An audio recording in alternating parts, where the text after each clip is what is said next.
व्यक्त पुरुष रत्ना नामक अपनी धर्म पत्नी को त्याग दिया, वैसे जैसे किसान पुआल को छोड़कर धान को लेता है, रत्नावली जैसी पत्नी को त्याग करके तुलसीदास जी पुआल जैसी रत्नावली को त्याग कर परमात्मा जैसे धन धान को गोस्वामी तुलसीदास जी ने प्राप्त कर।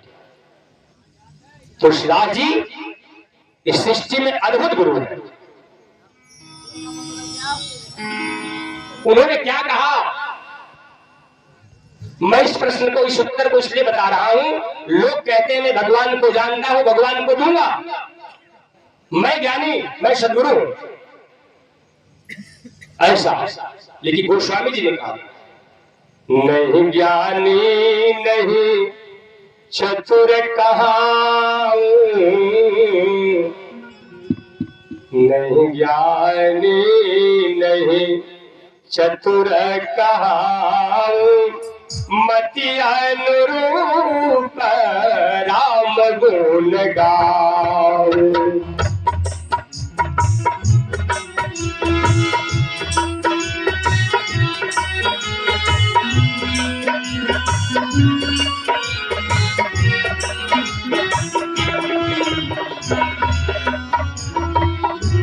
नहीं जानी नहीं सीताराम, नहीं जानी नहीं चतुर प्रवीण, सकल कला सब विद्याहीन, नहीं जानी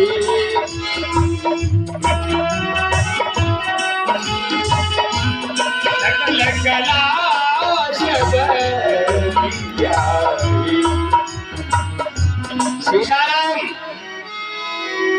तुलसीदास जी कहते हैं कि मैं ज्ञानी नहीं हूं, मैं चतुर नहीं हूं, मैं साधु नहीं हूं, मैं संत नहीं हूं, मैं विद्वान नहीं हूं, सारे कलाओं से ही हूं, ज्ञान से ही, वचन में प्रवीण मैं नहीं हूं।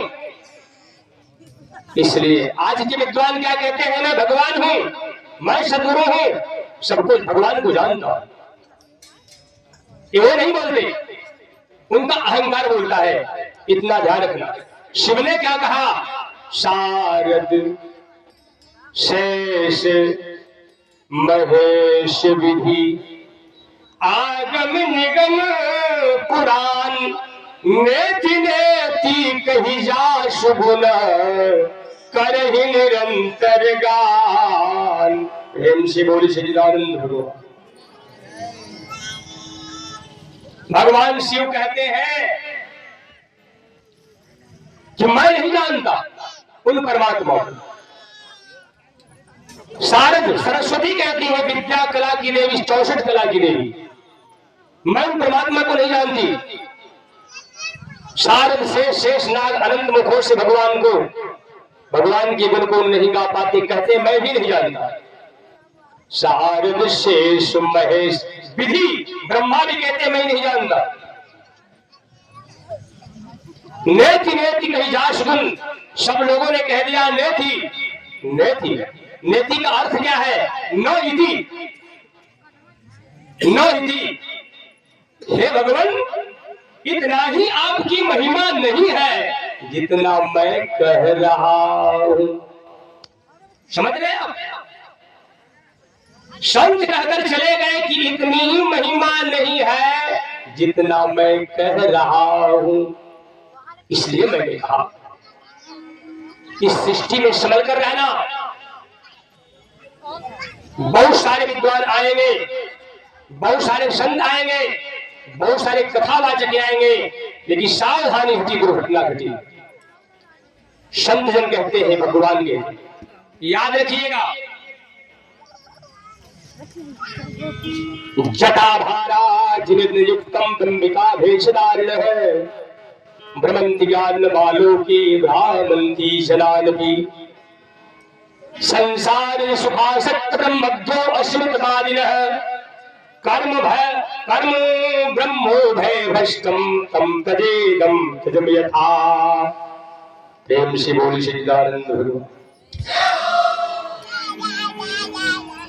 सीताराम जय।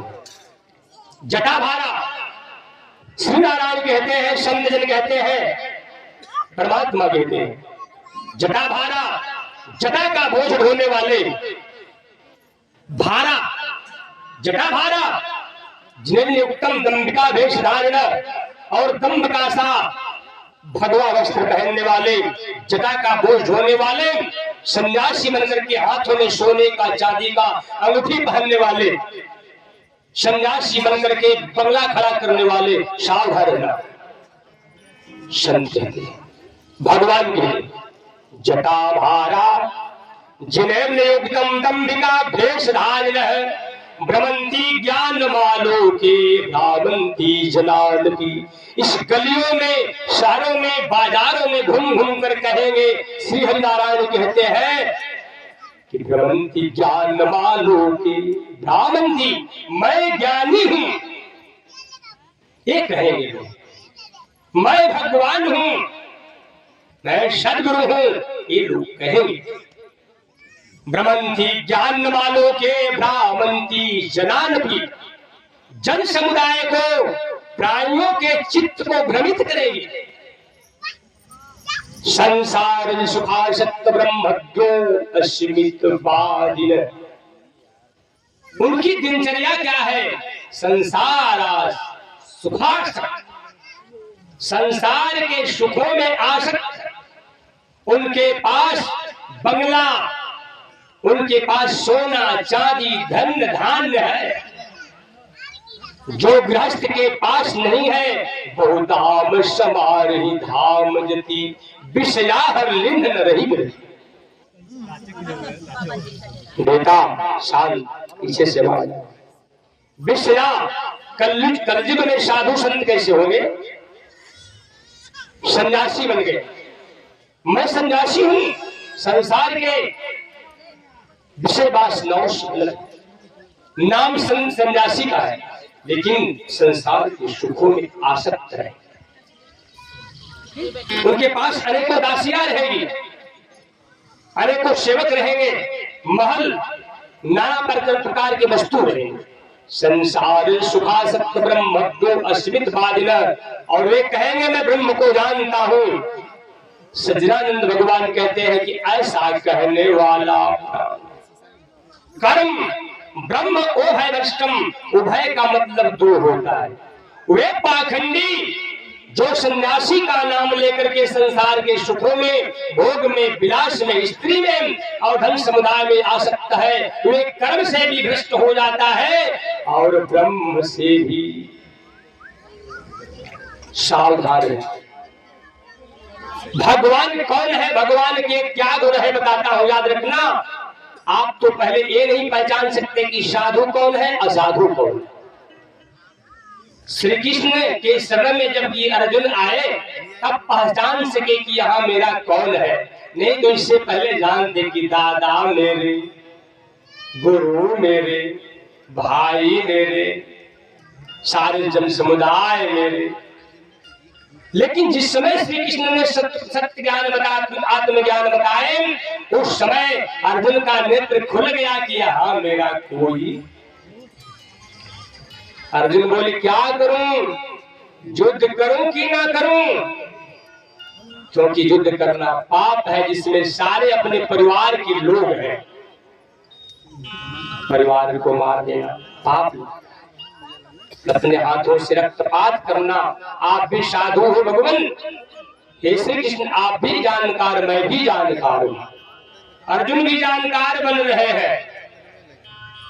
लेकिन भगवान कहते हैं सच्चानंद सोचस्तम प्रज्ञावादांश भाषते, है कि नहीं? असच्चानंद सोचस्तम प्रज्ञावादांश भाषते, पंडितों से। क्योंकि हे अर्जुन, जिसके प्राण चले गए हैं उसके लिए, जिसके प्राण नहीं गए हैं उनके लिए ज्ञानी जन शोक नहीं कर देता।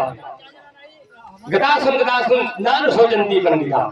जो पंडित है, जो ज्ञानी है, जिसके प्राण चले गए उसके लिए, जिसके नहीं गए हैं उसके लिए शोक। लेकिन मैं ये बताना चाहता, भगवान कौन? भगवान का गुण क्या है? ईश्वर से समग्र श्रेयः ज्ञान वैराग्योश्चैव छछड़ाम भगयतीर्णा। प्रेम से बोले सच्चिदानंद भगवान। देखिए सीताराम कथा के बीच में शोरगुल सीताराम कल्याण वस्तु भगवान के पास।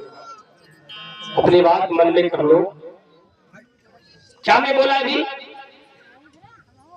क्या भी मैंने बोला? भगवान क्या है?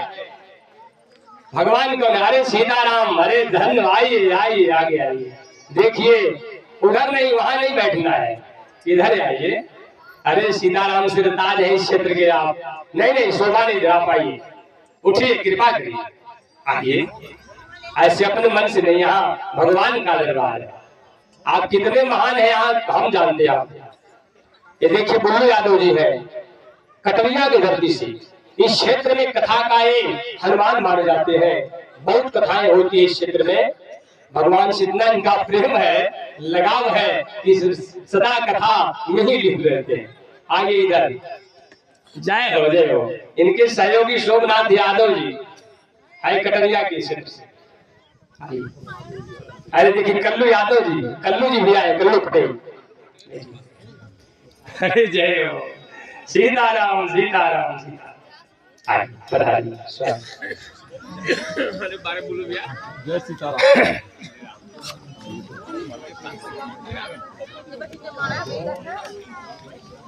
देखिए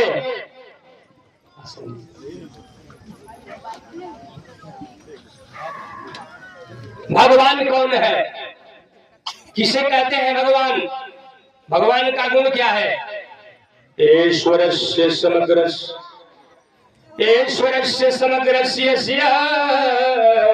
स्त्रियः ज्ञान वैराग्योश्चैव छछड़ाम भगयतीर्णा।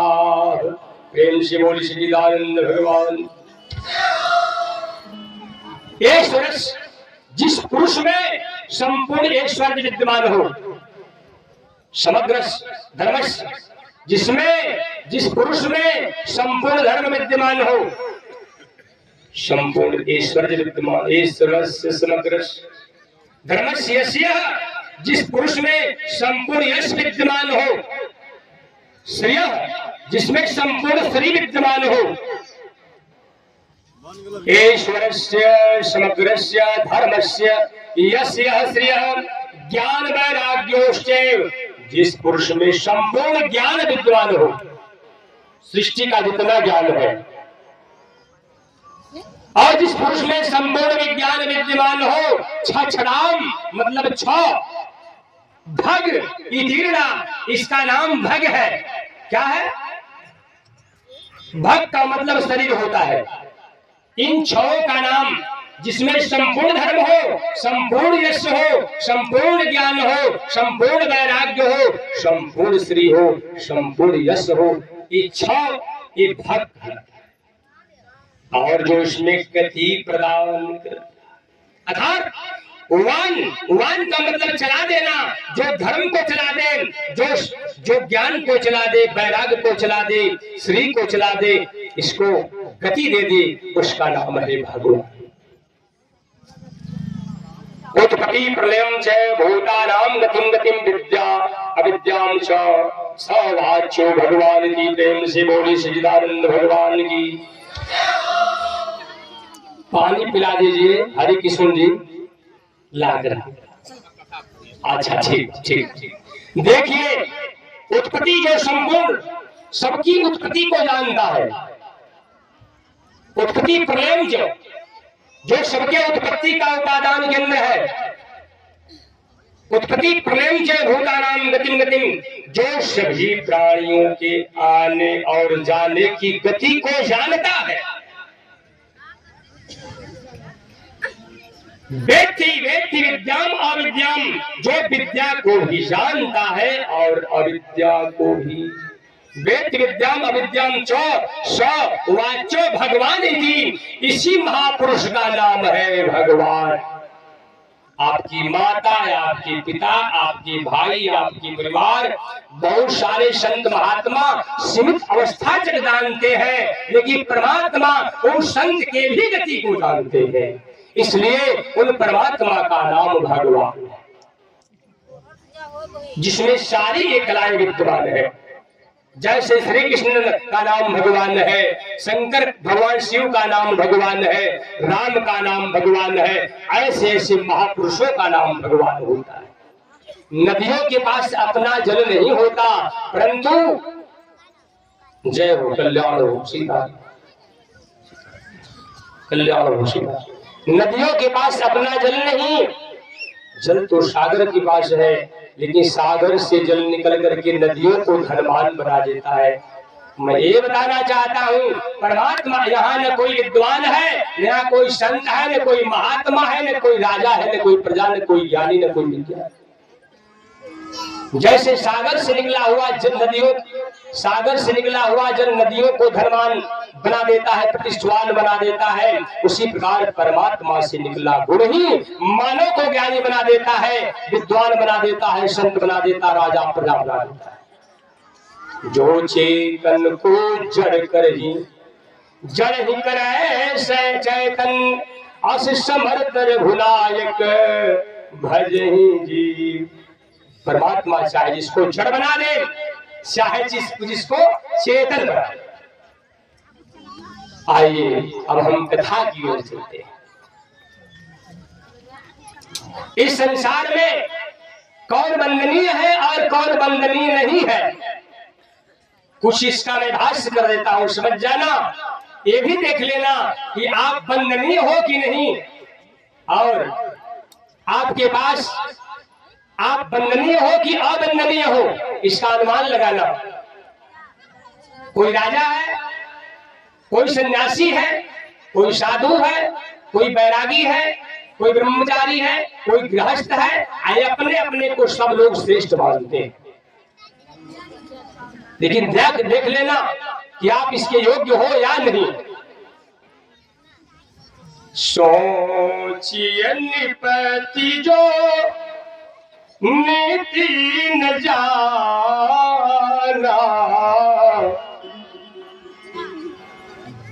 सोचिए निपति जो नीति न जाना, जिन प्रजा प्रिय प्राण समाना, सोचिए बयस कृपन धनवान, जो नियति शिव भगत सुजान। वो राजा सोचने के लायक कौन, जो प्रजा को प्राणों के समान नहीं मानता। कोई गांव का राजा, कोई जिला का राजा, कोई राज्य का, कोई देश का राजा है, कोई विदेशों का है, लेकिन अपने अपने विभाग पर सब लोग एक राजा है। घर का राजा कौन? घर का राजा पिता, परिवार का। वो राजा सोचने के लायक है जो अपने प्रजा को पुत्र के समान। कैसे राजा हो रहे हैं? राजा प्रजा के रक्त को चूस रहे हैं। पद मिल गया, अब पैसा मेरे पास, सारे काम मेरे पास, प्रतिष्ठा मान सम्मान मेरे पास, जनता ने आपको खड़ा कर दी, आप पद ले लिए, लेकिन जनता के रक्त को आपने चूस ले लिया। वो राजा सोचने के लायक है, न गालू हो जाता। सोचिए बयस कृपन धनवान, वो बयस सोचने के लायक है। जो धनवान होकर भी कंजूस है, धन है, वैश्य के पास धन होता है, वैश्य के पास धन है, व्यापार है, द्रव्य है, पैसा है, सब कुछ है, लेकिन भगवान शिव के भक्तों का, भगवान हरि के भक्तों का पैसे, धन से, द्रव्य से और शरीर से स्वागत नहीं करता। वो वैश्य सोचने के लिए।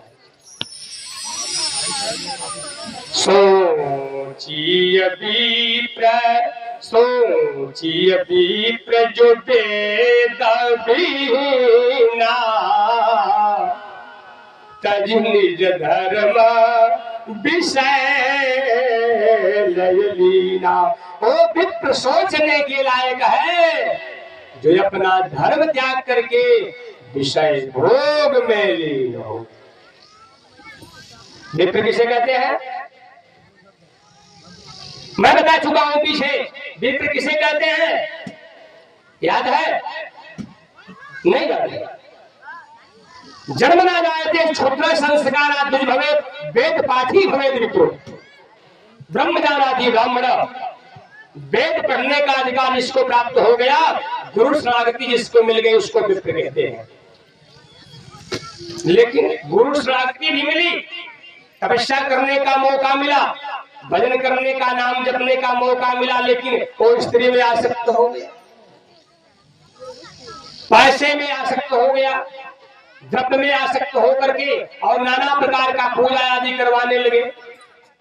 ध्यान देना, द्रव्यार्थम देवता पूजा यह करोति द्विजायधम। सावे देवल को नाम हव्य कव्य गरिता। प्रेम से बोली श्री राम। जो विप्र होने के बाद द्रव्य के लोभ से अगर जजमानों का पूजा करवाता है, वो विप्र भगवान कहते हैं देव क्रिया से, पितृ क्रिया से वो निंदित होकर के वो नरक में गिर जाता है। न नमस्कारो योगो ईश्वरादि द्विजाधम। आओ आओ सीता। जय सीताराम। बिटिया सुखी रहो, कल्याण मुश्किल जाओ भगवान से। देखिए विप्र जो है कैसा होना चाहिए, किसकी पूजा करनी चाहिए? न नमस्कार लोगों ही स्वर्गदादि दुजाधम न पूजन केवल नरकगामिना। श्रुति कहती है, वो परमात्मा कहते हैं, वो विप्र पूजने के लायक नहीं है। न नमस्कार योगो ही, न नमस्कार योगो ही सौ कदापि द्विजा अधम। जो विप्र गुरु शरणागति में होकर भी शराब पीते हैं, मांस खा रहे हैं, लहसुन प्याज खाते, सबके घर का भोजन कर लेते हैं, अपने धर्म को नहीं संभालते, ऐसे जो स्त्रियों के चक्कर में पड़े वेश्या के पास जाते हैं, ऐसे विप्र को प्रणाम करने में पाप लगता है। न नमस्कार योग। वो ब्राह्मणों में, विप्रों में अधम ब्राह्मण, उनको प्रणाम नहीं करना चाहिए।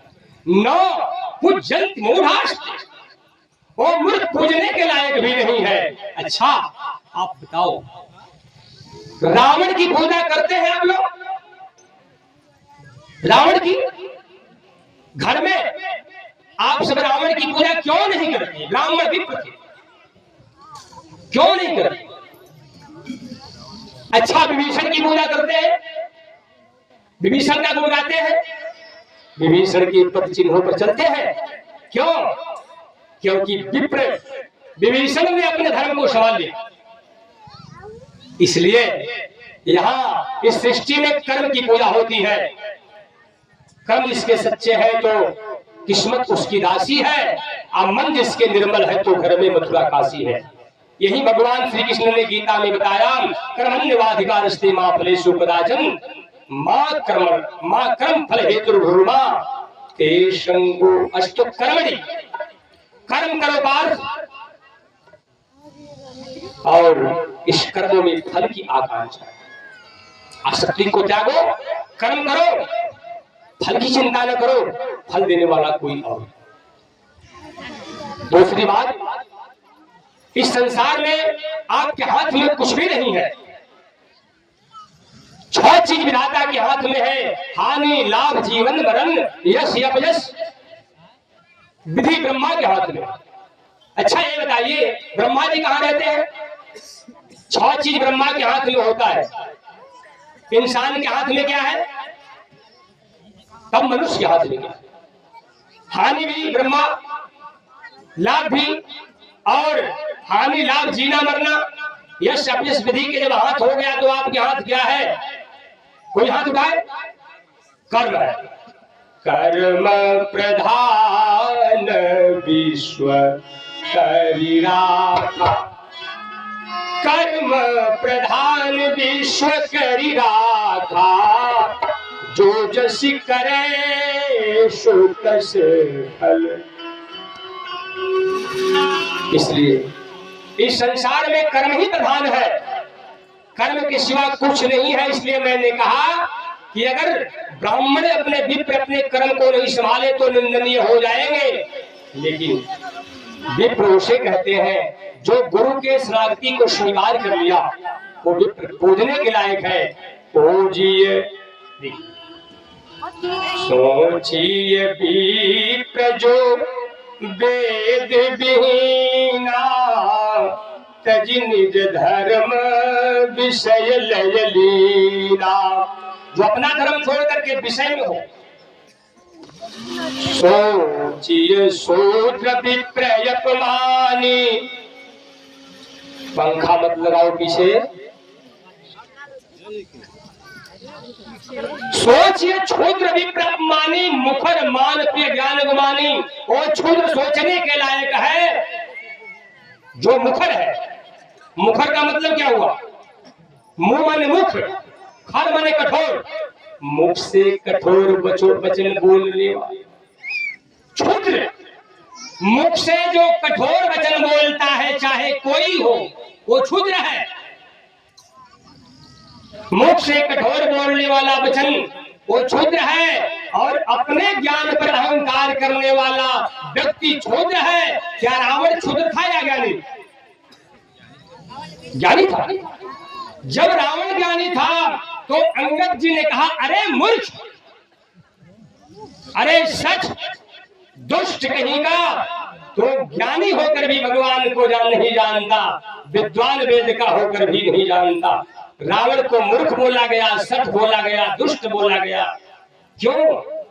क्योंकि सब कुछ जानकर भी श्रुति मार्ग को भंग करा, धर्म को भ्रष्ट, भगवान की बनाई हुई परंपरा को वो तोड़ रहा था। इसीलिए रावण का जो है संसार में पूजा नहीं होती।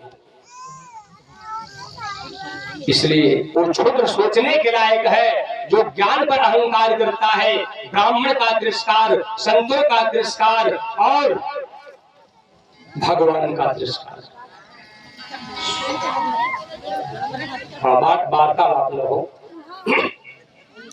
सोचिए पुनि पति वंचक नारी, सोचिए पुनि पति वंचक नारी, कुटिल कलह प्रिय इच्छाचारी।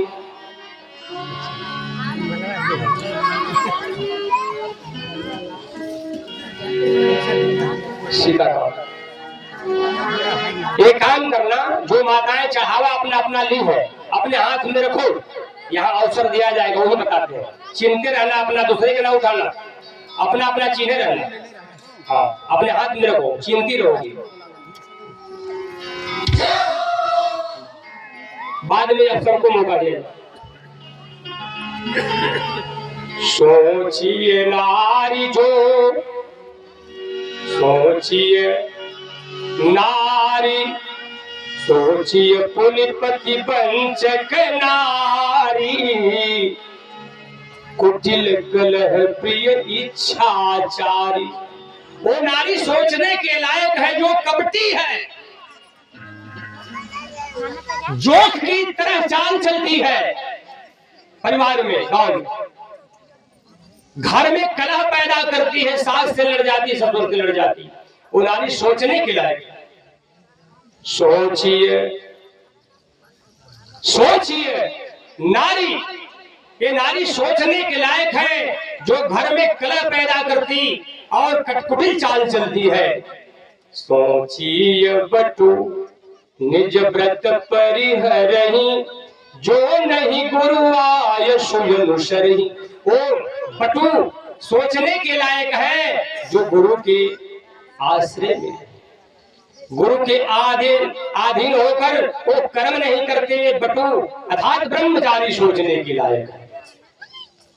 सोचिए गृही जो मोह बस करई कर्म पथ त्याग, सोचिए जति प्रपंच बस विगत विवेक विराग।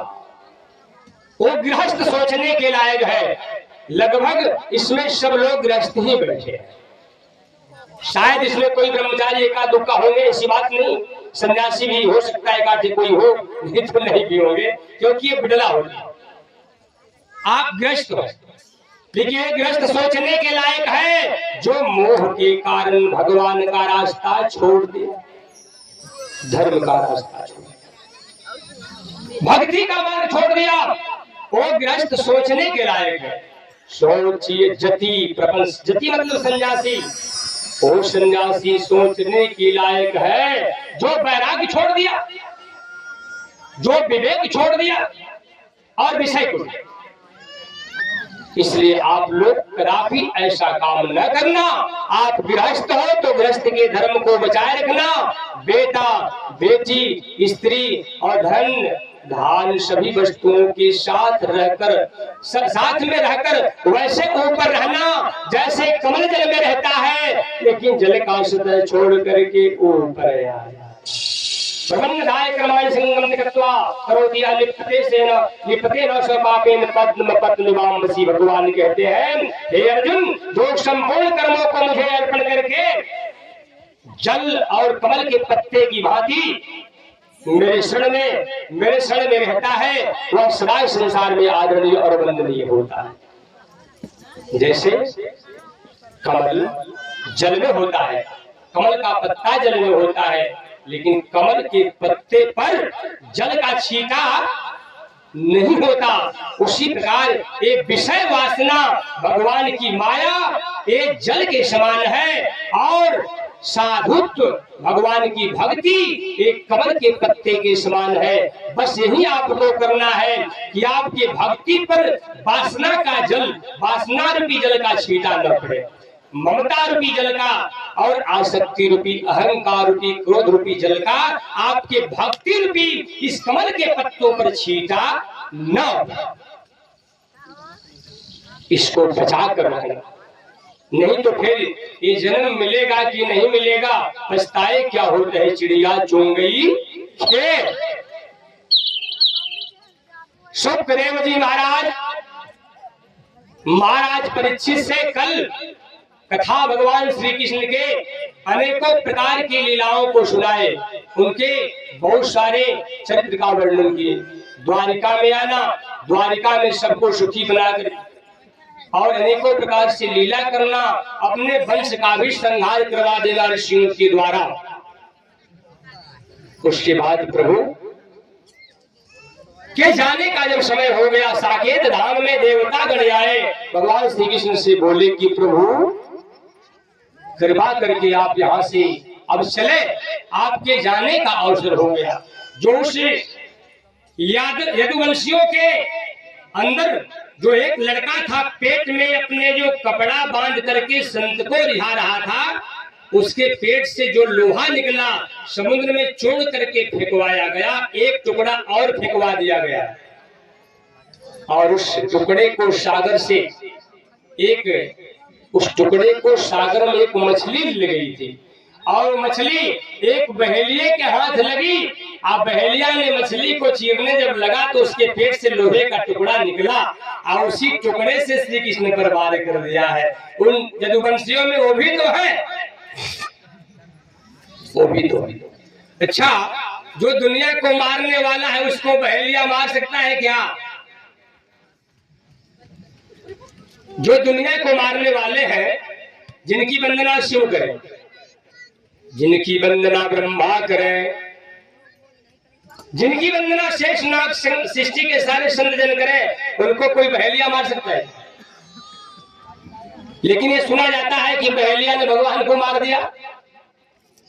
एक दिन रात के समय में भगवान कदम के वृक्ष पर बैठे थे, अंधेरी रात थी, और उस समय उस रात में चंद्रमा का आगमन हो गया। आकाश में चंद्रमा उदय थे। उनका पीताम्बर, भगवान उस वृक्ष पर बैठे बैठे योग मुद्रा में होकर के और अपने साकेत धाम में चले गए। मारने से पहले उस वृक्ष पर बैठे बैठे योग मुद्रा में लीन होकर के और परमात्मा अपने परम धाम को चले गए, गोलोक धाम में चले गए। बहेलिया रात के समय में शिकार की तलाश कर रहा था और चंद्रमा का आगमन, चंद्रमा आकाश में उदय हो गए थे और भगवान का पीला पीतांबर और चमक रहा था। उसी समय बहेलिया को ये समझ में आया, अज्ञानी है, जड़ जीव है, वो क्या जाने कि ये क्या है। वो समझा कोई मृग बैठा है, चमकता है, पीला लगता है कोई हिरण है, इसलिए बहेलिया निशाना साधा और भगवान पर चलाया। भगवान गिर पड़े, दौड़ के आया शिकार के पास, तो देखा तो शिकार नहीं, ये तो भगवान है। रोने लगा बहेलिया बैठ करके भगवान के पास। श्री कृष्ण को देखा, आंखों में आंसू आया, बोला कि भगवान तो भगवान है कि वहां बोलेंगे, भगवान तो है नहीं वहां की बोलेंगे, केवल उनका एक आवरण मात्र है, आवरण मात्र है, उनकी लीला है। लेकिन रुदन करने लगा, पश्चाताप करने लगा, हमसे कौन सा अपराध हो गया कि आप हमको दर्शन नहीं देते हो।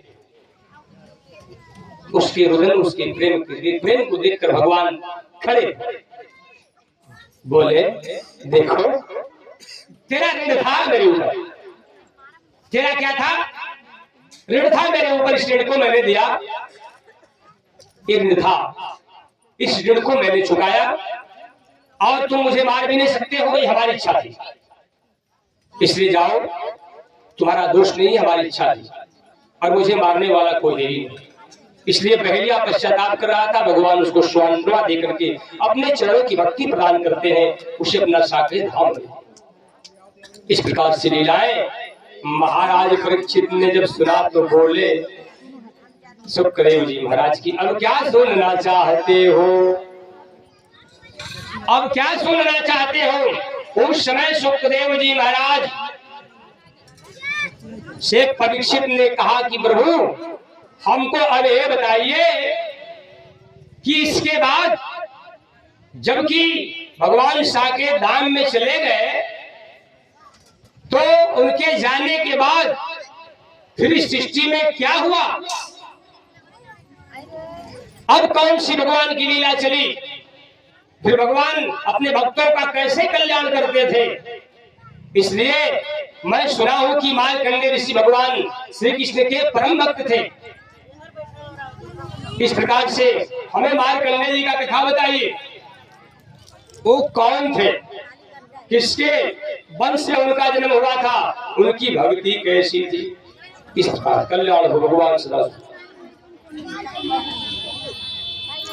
उस समय सुखदेव जी महाराज परीक्षित जी महाराज को, वहां सूत जी महाराज शौनक आदि ऋषियों को इस कथा को बताए। मार्कंडेय, महर्षि मार्कंडेय की जीवनी, भृगुवंश में महर्षि मार्कंडेय बड़े ही ज्ञान विज्ञान संपन्न परमात्मा के परम भक्त थे। उनकी साधना बड़ा विचित्र। गुरु के पास गए, दीक्षा ग्रहण करने के बाद, यज्ञोपवीत संस्कार के बाद मार्कंडेय जी महाराज आजीवन ब्रह्मचर्य का संकल्प लेते। कल्याण मस्तु। आजीवन अखंड ब्रह्मचर्य का संकल्प धारण करते, अखंड ब्रह्मचर्य का संकल्प लेते हैं। गुरुदेव का आशीर्वाद मिला, दीक्षा मिला और उन्होंने भक्ति को आरंभ की। त्रिकाल संध्या वंदन कर, त्रिकाल शाम सुबह दोपहर दोनों तीनों समय में भगवान का भजन, स्नान ध्यान आदि किया करते थे। ज्ञान से, विज्ञान से, अष्टांग योग से परिपूर्ण थे। अष्टांग योग को आप जानते हैं, अष्टांग योग किसे कहते हैं। अष्टांग योग के 8 अंग होते हैं, ये सारे उनके अंदर थे। यम नियम आसन प्राणायाम प्रत्याहार धारणा ध्यान समाधि अष्टांग बनी। यम नियम आसन प्राणायाम प्रत्याहार धारणा ध्यान और समाधि अष्टांग बनी। इस योग का 8 अंग होता है। जैसे आपके अंग है उसी प्रकार योग साधना का भी 8 अंग होता है। लेकिन विद्वान जन, साधु जन, मैं तो कह दिया अष्टांग योग का 8 अंग होता है, लेकिन आप नहीं समझ पाए कि किस अंग का कौन सा रूप है। यम ये योग का पहला भाग, नियम कल्याण स्तुति। यम नियम, नियम दूसरा, यम नियम आसन प्राणायाम प्रत्याहार। लेकिन एक शब्द का अर्थ बताता हूँ, 8 का शब्द बताने में तो कई दिन लग जाए। यम किसको कहते हैं? अहिंसा सत्यास्ते, अहिंसा सत्यास्ते ब्रह्मचर्य परिग्रहाय प्रेम से बोली सच्चिदानंद भगवान की। अष्टांग योग का 8 अंग है। प्रथम अंग यम होता है। यम का 5 गुण है। यम का 5 गुण, यम नियम आदि आदि मैंने जो बताया। यम का 5 भेद, नियम का 5 भेद और आसन का 5, अर्थात 8 का 5 भेद है। कल्याण। इसलिए एक शब्द का अर्थ, यम का अर्थ क्या होता है? जो मार्कंडेय ऋषि में सुखदेव जी महाराज बोले वो अष्टांग योग से परिपूर्ण थे, साधना की प्रकाष्ठा की। अहिंसा सत्य आस्तेय ब्रह्मचर्य परिग्रहाय। वो अहिंसावादी थे, उनसे वो हिंसा नहीं करते, किसी को मन से वचन से कष्ट वो नहीं देते थे।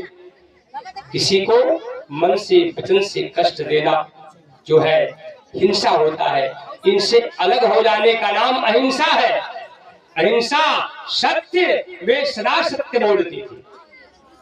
आस्ते किसी भी के अंदर वो दोष नहीं देखते थे। ब्रह्मचर्य, और वे सदा अखंड ब्रह्मचर्य का पालन करते थे। अच्छा, ब्रह्मचर्य का मतलब क्या है? किसे कहते हैं ब्रह्मचारी? आज दुनिया में कितने लोग समझते हैं कि मैं शादी नहीं किया तो हो गया ब्रह्मचारी। ये लोग समझते, केवल शादी न करना ब्रह्मचारी का रूप नहीं होता।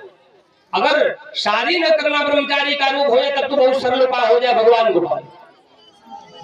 कर्मणा मनसा वाचा सर्वावस्थातुम सर्वदा सर्वत्र मैथुन त्यागो ब्रह्मचर्य प्रत्यक्षते। भगवान कहते हैं मन से भी जो मैथुन को त्याग दिया, कर्मणा कर्म से मैथुन त्याग दिया, है कि नहीं? कर्मणा मनसा वाचा वाणी से मैथुन त्याग दिया, सर्वत्र मैथुन त्याग ब्रह्मचर्य। उसका ब्रह्म आचरती सा ब्रह्मचारी, जो ब्रह्म का सा आचरण करता है उसे ब्रह्मचारी कहते हैं। नहीं, ऐसा नहीं कि शादी नहीं किया और बाहर जाकर के वे धोखा करता है। लोग देखते हैं कि भाई शादी नहीं किए हैं और मन इनका विषयों में जा रहा, सुखों में, पैसों में, द्रव्य में, वस्तु में, सब आसक्त। इस प्रकार से इसको ब्रह्मचारी नहीं बोला गया। अच्छा, मैथुन का मतलब क्या है? मैथुन, आंख किससे मैथुन करती है? आंख का मैथुन क्या है? आंख रूप से मैथुन करती है। आंख का मैथुन रूप है। कान किससे मैथुन करता? शब्द से करता है। और जिह्वा किससे मैथुन करती है? भोजन से, है कि नहीं? ये मन किससे मैथुन करता है? चिंतन से। और ये स्पर्श, त्वचा स्पर्श से मैथुन करता है। मैं ये बताना चाहता हूं कि जो ब्रह्मचारी आंख से बुरा न देखे, पर स्त्री मां की छवि देखे, कान से बुरा न सुने, मुख में अच्छा अवच्य भोजन न डाले, इस त्वचा से के स्पर्श में कभी न फंसे, ठंडा और गर्म, सर्दी और गर्मी में शब्द है, तेल न लगावे, सुगंधित तेल न लगावे, उपकंठ शरीर में न लगावे, सूरमा था काजल न लगावे, स्त्री का मुंह न देखाए, भूमि पर सोवे, वृद्धि पतन न होने दें, एकांत में आसन लगाकर या तो काठ पर सोए या तो जमीन पर सोए, छाता न लगावे और 2 वस्त्र धारण करे, एक बदलने के लिए पहना रहे, गुरु के आश्रय में रहे। इन आदि इस सब का नाम अखंड ब्रह्मचर्य का पालन। ये सब मार्कंडेय जी में विद्यमान था। अहिंसा सत्य आस्ति ब्रह्मचर्य अपरिग्रह। अपरिग्रह का मतलब विषयों के संग्रह से जो अलग हो, इसका नाम अपरिग्रह है। विषयों से जिसको वैराग्य है वो ब्रह्मचारी कहलाते हैं। अपरिग्रहायमा इसका नाम यम है। आदि आदि अष्टांग योग से मार्कंडेय जी महाराज परिपूर्ण थे। एक दिन क्या हुआ कि साधना में इतने लीन हो गए मार्कंडेय जी महाराज, अपने करोड़ों वर्ष तक तपस्या करते रहे। कोई 1 महीना करता, कोई साल भर करता, कोई 10 साल करता, लेकिन मार्कंडेय मुनि की तपस्या जब समाधि लगी तो करोड़ों वर्ष की लगी। आसन मुद्रा में ध्यानस्थ होकर के सुतोदेश से प्रतिष्ठा स्थिर आसन बना पवित्र देश में विद्यमान होकर के, और उनकी समाधि ऐसी लगी कि करोड़ों वर्ष तक लगी। वहां नर नारायण जी भगवान के अंश अवतार नर और नारायण है, और वहां प्रकट हो गए। प्रेम से बोली सच्चिदानंद भगवान। जब नर नारायण प्रकट हुए उस समय है परीक्षित जी महाराज, है शौनक आदि ऋषिगण, उस समय नर नारायण को देख करके मार्कंडेय ऋषि भगवान के स्वरूप को, भगवान का अंशावतार समझ करके चरणों में साष्टांग प्रणाम करते हैं। कह रहे हैं कि भगवान आज मैं धन्य हो गया। अपने मुखों से भगवान की प्रशंसा कर रहे हैं।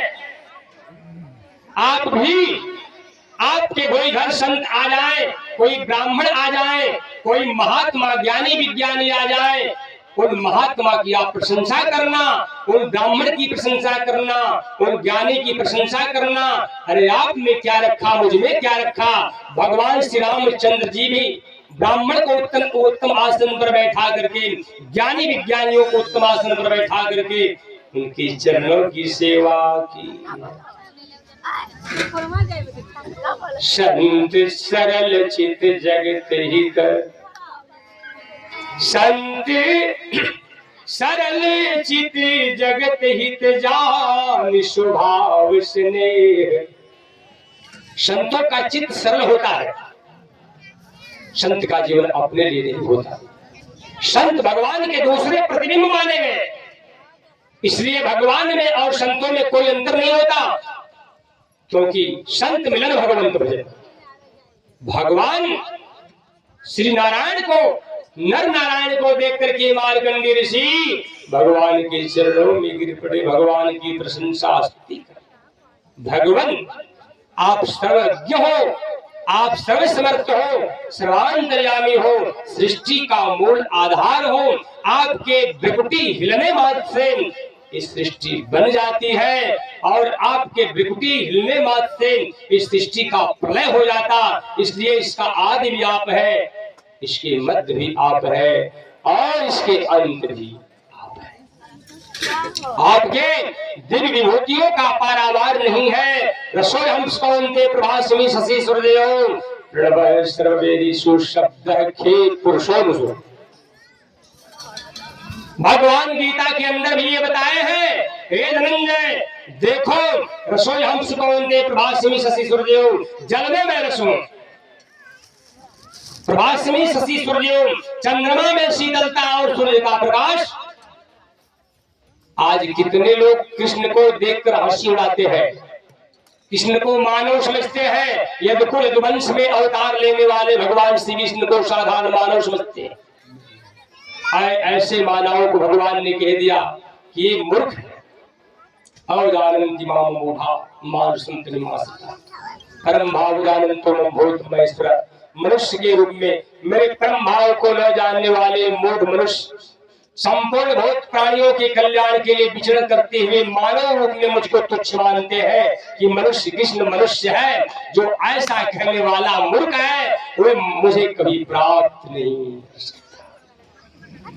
वो प्राणी नरकगामी हो जाता है। मूढ़ो अयम नाभिजानाति, मूढ़ो अयम नाभिजानाति लोको माम मदम्यम। संपूर्ण लोकों का अधिष्ठाता मुझ परमात्मा को वो मूर्ख नहीं जानता है, क्योंकि मैं सच्चिदानंद। आज मार्कंडेय ऋषि भगवान के विभूति कल्याण हो। भगवान श्री नर नारायण के विभूतियों का वर्णन करते हैं कि आप ही संपूर्ण रूपों में विद्यमान हो भगवान, जल में रस हो आप, जैसा श्री कृष्ण ने भी कहा रसो हम कौन थे प्रभास में शशि सूर्य, जल में रस मैं हूं रसो हम कौन, प्रभास में शशि सूर्य, चंद्रमा में शीतलता और सूर्य का प्रकाश में, प्रणव सर्ववेदेशो वेदों में ओंकार और आकाश में शब्द, आकाश में शब्द में पुण्यगंध प्रतिज्ञाम तेजश्चास्मि विभावसो जीवनम सर्वभूतेषु तपचास्मि तपस्विषु। पुण्यगंध प्रतिज्ञा, पृथ्वी में पवित्र गंध मैं हूं, पुण्यगंध प्रतिज्ञाम तेजश्चास्मि, और अग्नि का तेज मैं हूं, जीवनम सर्वभूतेषु, संपूर्ण प्राणियों का जीवन मैं हूं। अच्छा, ये जीवन शब्द किसका वाचक है? भगवान संपूर्ण प्राणियों की जीवन कैसे है? कैसे जीवन भगवान है आप जानते हैं? अच्छा ये बताइए, आप बिना अन्न खाए कितना दिन तक जी सकते हैं? आप बिना अन्न का कितना दिन तक ठहर सकते हैं? ठहर सकते हैं 2 दिन, 4 दिन, 5 दिन, 10 दिन, 1 महीना ठहर सकते हैं? बिना अन्न का कोई जी सकता है? अन्नाद भवन्ति भूतानि प्रजन्यादम संभव, अन्नाद भवन्ति भूतानि प्रजन्यादम संभव, क्योंकि संपूर्ण प्राणियों का जीवन अन्न से चलता है। अन्न नहीं रहेगा तो कोई प्राणी यहाँ जीवित, जल नहीं रहेगा कोई प्राणी जीवित नहीं रहेगा, हवा नहीं रहेगी कोई प्राणी जीवित नहीं रहेगा, और अग्नि नहीं रहेंगे कोई। इसलिए भगवान कहते हैं कि सभी प्राणियों का जीवन, अगर श्वास अर्थात करें कि श्वास भी मैं हूं, भोजन भी मैं हूं, अग्नि भी मैं हूं, और अन्न भी मैं हूं, वनस्पति मैं हूं, और सृष्टि के सारे पदार्थ और वस्तु भी मैं ही हूं। और आपका वस्तुओं से, पदार्थों से आपका लगाव है, इसके बिना एक क्षण भी आप जीवित। इसलिए भगवान ने कहा कि जीवनम सर्वभूतेषु, संपूर्ण प्राणियों का जीवन मैं हूं, जीवनम सर्वभूतेषु तपस्यास्मि, तपस्वियों की तपस्या मैं हूं, बीजम माम सर्वभूतानाम विधि पार सनातनम बुद्धिमतामस्मि नित्यस्मि जिगीषताम। संपूर्ण प्राणियों का सनातन बीज मैं हूं, अर्थात संपूर्ण प्राणियों का सनातन बीज है क्या? यहां बीज शब्द किसका वाचक है? सनातन का अर्थ क्या है? याद रखना, सनातन का अर्थ मैं बताता हूं, समझ लीजिएगा। नास्तो विद्यते भाव ना भाव विद्यते सदम, उभयोरपि दृष्टोन अस्तोन योग तत्वदर्शी, अविनाशी तो तद्वदधि येन सर्वमिदं तदम्, विनाश मध्यस्यास न कश्चित् कर्तुमर्हसि। हे पार्थ, इस अविनाशी का नाश करने वाला कोई समर्थ नहीं है, क्योंकि मैं आत्मा, अविनाशी तू तद्वदधि सर्वमिदं तदम्, मैं आत्मा हूं, सत्य का अभाव भी नहीं है और सत्य का कोई अस्तित्व भी नहीं है। इसलिए भगवान ने आत्मा को अपना स्वरूप बताया है। एक ही आत्मा सृष्टि के कण-कण में व्याप रहा है। अगर आत्मा ही नहीं तो किसी का जीवन भी बस अहम आत्मा गुणाकेश सर्वभूताशय स्थित, संपूर्ण प्राणियों का सनातन आत्मा भी मैं ही हूं। इसलिए भगवान ने कहा कि मैं संपूर्ण प्राणियों का बीज हूं, बीजम माम सर्वभूतानाम विधि पार सनातनम बुद्धिर्मध्यमतामस्मि, संपूर्ण विद्वानों का बुद्धि भी मैं ही हूं।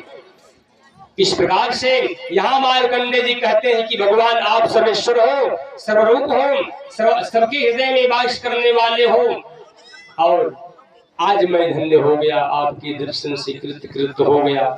जो सबके हृदय में वास करने वाले भगवान, आज हमको आप दर्शन दिए। उस समय भगवान नर नारायण मार्कंडेय ऋषि के इस पराभक्ति पर प्रसन्न होकर बोले, वरदान मांगो, क्या चाहिए। उस समय नर नारायण बोले, जब मार्कंडेय ऋषि से तो मार्कंडेय जी बोले, भगवान मिल गया, आपके दर्शन से बढ़कर दुनिया में है क्या। मिल गया, मुझे कुछ नहीं चाहिए मुझे, लेकिन आप मांगने को कह रहे हैं, आपकी इच्छा जब है कि कुछ मांगू तो मुझे यही दे दो कि मैं प्रलय देखना चाहता हूं कि आप प्रलय दुनिया कैसे करते हो। प्रेम से बोली सच्चिदानंद भगवान, मैं सुना हूं कि सृष्टि कल्प के बाद इस सृष्टि जलमग्न हो जाती है, एक प्रलय आ जाता है। देखना, प्रलय के कई रूप होते हैं। एक प्रलय होता है, एक अर्ध प्रलय होता है, एक महाप्रलय होता है। अर्ध प्रलय में सृष्टि भी रहती है, अर्ध प्रलय में सृष्टि रहती है। अर्थात अर्ध प्रलय तब होता है जब ब्रह्मा का उम्र 100 वर्ष का है। ब्रह्मा का उम्र कितना है? 100 वर्ष का ब्रह्मा जी का उम्र है। 50 वर्ष की आयु ब्रह्मा की जब हो जाती है तो सृष्टि अर्ध प्रलय हो जाती है। अर्ध प्रलय का मतलब सृष्टि समाप्त नहीं होती, सृष्टि जलमग्न हो जाती है, सब कुछ डूब जाता है। ब्रह्मा उस समय शयन करते हैं। ब्रह्मा के दिन कितने दिनों का मान्य होता है? आपका दिन कितने समय का है? आपके दिन में कितना घंटा? 24 घंटे। अब ब्रह्मा के दिन का कितना समय है, कितना घंटा? सहस्र युग पर्यंत महर्षि ब्रह्मणो विदु रात्रिम युग सहस्त्रांतां ते यहो रात्रि विधो जनाः। प्रेम से बोल सच्चिदानंद। गणना देखिए, सौर मान गणना और देव मान गणना में अंतर होता है। हम लोगों का 30 वर्ष, देवताओं का 24 घंटे का दिन रात होता है। फिर से हम लोगों का 30 वर्ष जब व्यतीत होगा तो देवताओं की, हम लोगों की गणना से देवताओं की गणना 360 गुना अधिक मानी जाती है। हम लोगों का जब 30 वर्ष होगा तो देवता लोगों का केवल 12 घंटे का दिन, 12 घंटे का रात होगा। हम लोगों का जब 30 वर्ष जब होगा तो देवताओं का 24 घंटे का रात और दिन होगा। और हम लोगों का जो है जब 100 वर्ष व्यतीत हो जाएगा, 300 वर्ष व्यतीत हो जाएगा तो देवताओं का 1 महीना होगा। इस प्रकार से ये गणनाएं चलती है। और देवताओं के वर्ष में जो है, देवताओं के वर्ष कितने दिन के माने गए? कितना दिन का होता है? 360 वर्ष जब व्यतीत हो जाएगा तो देवताओं का, अरे हम लोगों का 1 महीना होगा। देवताओं का, हम लोगों का 1 महीना होगा केवल। 360 जब वर्ष व्यतीत हो जाएगा तो इसी क्रम से जब 1 वर्ष पूर्ण होगा तब जाकर के देवताओं का 1 दिन माना जाएगा। देवताओं के 12 वर्ष का कलयुग बोला गया देवताओं की गणना से, और 24 वर्ष का द्वापर बोला गया, 36 वर्ष का त्रेता बोला गया है, और 48 वर्ष का सतयुग बोला गया। एक कुल गणना मिलाकर के कितना हो जाती है? 4,32,000 वर्ष। कलयुग का उम्र 4,32,000। इस प्रकार से ये गणनाएं चलती है। तो उस समय ब्रह्मा जी के दिन उम्र जो है 100 वर्ष के माने गए। आधा वर्ष जब हो जाएगा तो अर्ध प्रलय, पूरा 100 वर्ष का जब हो जाता है तो महाप्रलय होता है। एक कहे कि हमको प्रलय दिखाइए, आप प्रलय कैसे करते हैं, दुनिया कैसे लय होती है। उस समय भगवान श्रीमन नारायण बोले कि जैसी तुम्हारी इच्छा है उस इच्छा को मैं पूर्ण करूंगा। भगवान वहां से अंतर ध्यान हो गए। एक दिन मार्कंडेय ऋषि अपने आश्रम में बैठे हुए थे और देखते ही देखते ध्यान मुद्रा में थे और सृष्टि जो है जलमग्न होती चली जा रही है। इतना विशाल पानी कबरा की जैसे पहाड़ आ रहा हो, आंधी तूफान चारों तरफ से चल रहे हैं और आंखों से देख रहे हैं मार्कंडेय ऋषि की आंधी और पानी तूफान आ रहे मेरे पास, और ये भी सोचेंगे तब तक इनको पानी उठा लिया। एक पानी में चारों तरफ तैरने लगे, घबरा गए, बेचैन हो गए, लेकिन कहीं इनको शरण नहीं मिल पा रहा है। लेकिन फिर अचानक इन्होंने क्या देखा कि एक बरगद का एक वृक्ष है, उसमें एक पत्ते पर कोई शिशु विद्यमान है, कोई बालक विद्यमान है। और उस बच्चे को उन्होंने जब देखा तो बच्चा मुस्कुराने लगा। जब वो बच्चा मुस्कुराया और उसके मुस्कुराते ही भगवान अरे मार्कंडेय जी उस बच्चे के पेट में चले और भगवान के जब पेट में गए, बालक के पेट में गए, तो उधर माज सुनंदन राया देखियो बहु ब्रह्मांड निकाया। उस बालक के पेट में जब गए मार्कंडेय जी तो अनेकों प्रकार का पृथ्वी पर्वत नदी नाला आदि आदि बहुत कुछ देख रहे हैं। फिर वो बच्चा हंसने लगा और जब वही हंसा फिर मार्कंडेय जी बाहर आए। बाहर आने के बाद अपने आसन पर जब विद्यमान हो गए, फिर देखते हैं कि न यहाँ कोई पानी है न कोई प्रलय है, तो आसन पर बैठे हैं, यहाँ कुछ भी है ही। इस प्रकार से मार्कंडेय जी ने भगवान की इस माया का प्रबलता देखा, प्रलय देखा। सुखदेव जी महाराज परीक्षित को संक्षेप में मार्कंडेय ऋषि का ये जीवनी बताए और इसके बाद फिर आगे क्या होगा इसको आप लोग सुनिएगा। एक भजन आप लोग तब तक सुने। विश्वरी